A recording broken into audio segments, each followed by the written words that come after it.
Hello and welcome back to Pandemonium 2. We finished the first level and did the minigame. Like the other playthrough that we did with Pandemonium 1, we're going to try our best to get all the treasure. Which means we're going to be doing border run a lot, at least in the first few levels, because like the other game, it gets real hard real fast to get all the treasure. Ha! I am savvy to your secrets. I think that I have to look up these words. I use them and I don't know what they mean. I don't like being ignorant. It's a pet peeve of mine to try to fully understand the words that I'm using. We call these Casey's. No! The Casey has eluded me. Okay, this is the second power-up, the first of them being that, the fire power-up, which Fargus uses to set himself on fire, and this one he just inflates enemies. Which I prefer to Nikki's version. Nikki's version of the fire power is just a fireball. And then her version of the lightning power-up, it bonds to the enemy automatically if the enemy's on screen. And then you have to do this game with the enemy where you have to mash the button. And if you mash it enough, you immediately kill the enemy, but if you don't, it damages you. So a little bit riskier.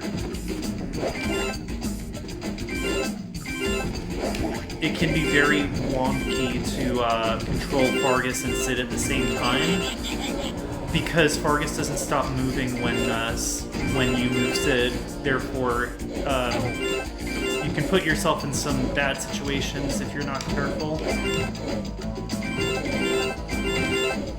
I like to jump before using Sid because, in general, when you're jumping, you're already in movement, and if you press something like down, he won't do anything.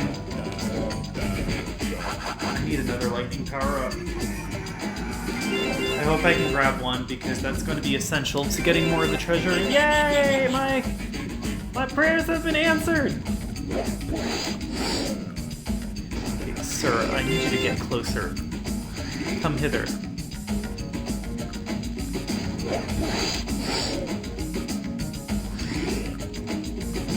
Well, that's wonderful. Just straight through the treasure.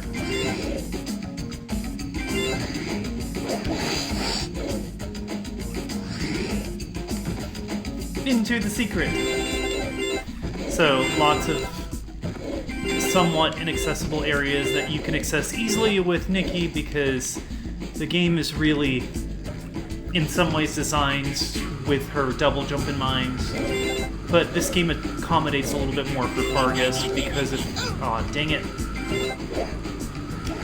That's annoying, especially because I could have used that power-up to kill some enemies faster. I think. I don't know if we are far enough in that we have multi-hit enemies yet. One cool thing about Fargus is that I'm pretty sure if you get the lightning power-up and the fire power-up, he gets to use both. Because the fire power-up, his is just... It's basically the shield power-up from the other game, except, with fire aesthetic instead of being on metal. I mean, I think it was kind of a waste, because they could have just recycled that power-up. And I think that the lightning power-up could have been good enough for both of them to have, like, a unique power-up. Dang it. I tried so hard to avoid that, but that's fine. Surprising that there is just death already. Instant death in the second level. Although I guess the first game only gave you like 2 hit points. Everything looks like a giant Frosty. Ah! A lot of cool perspective tricks here too, because they've got pieces of the screen obscured. And they're hiding stuff behind the pieces of the screen.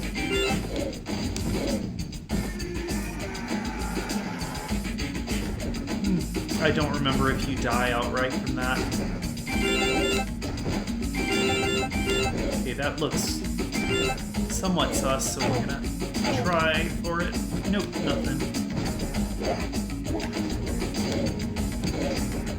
I will say it's safer to play with Fargus, but generally people prefer Nikki because she has a double jump. I guess, let me rephrase. It's safer to play with Fargus when you have just like when you're worried about the enemies, but if you're worried about falling, Nikki definitely has a better strategy for that. Kind of hate the fire power up because in some areas it really just doesn't work. Because Fargus automatically moves when you use it. And, you know, in a game like this that has so many just like pits of death, it's very easy to just fall and die. Don't know if I need this yet, but we'll find out. Thankfully, Fargus is invulnerable when he's on fire, so you can just sneak into the crevices of the spikes and just go yee!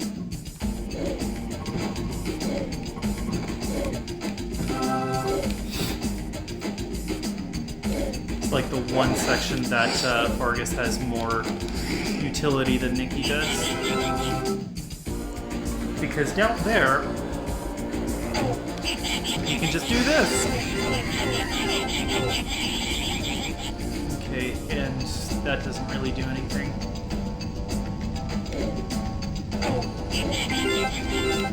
Just want to kill all of these creatures before I proceed, just so I don't lose my lightning power. Aww, that was weak. Okay, I guess we're not moving on to the next level with lightning.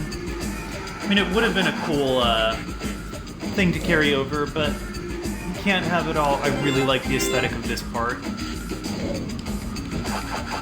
I will say the initial levels are a lot longer than they were in the first game. Fargus can't find his way back.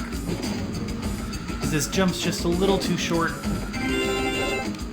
So he gets punished for being different. Different people get less treasure, is what I'm getting from this game at some parts.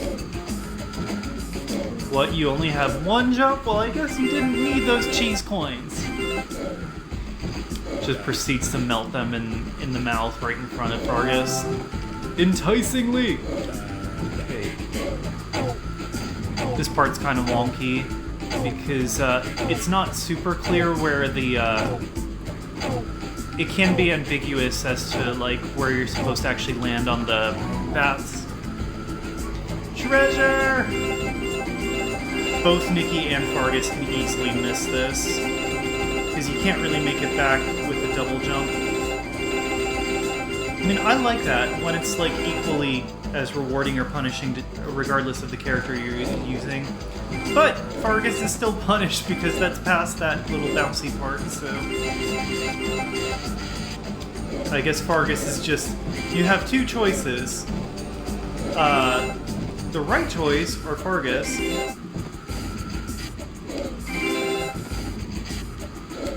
I'll make do, though. I like having just a little bit of a challenge. And Fargus provides that somewhat. But I will say, having Sid as a... Oops, I did the exact same thing. Come on, I can do this. Fargus having Sid is quite... Oh no! I messed up that jump. Oh well. Maybe I'll still get the minigame. We'll see. Okay, that was Ice Prison. That's one of the most iconic levels in this game. I love it. It's long, it's pretty. It's just a good time. I will see you guys on the next one.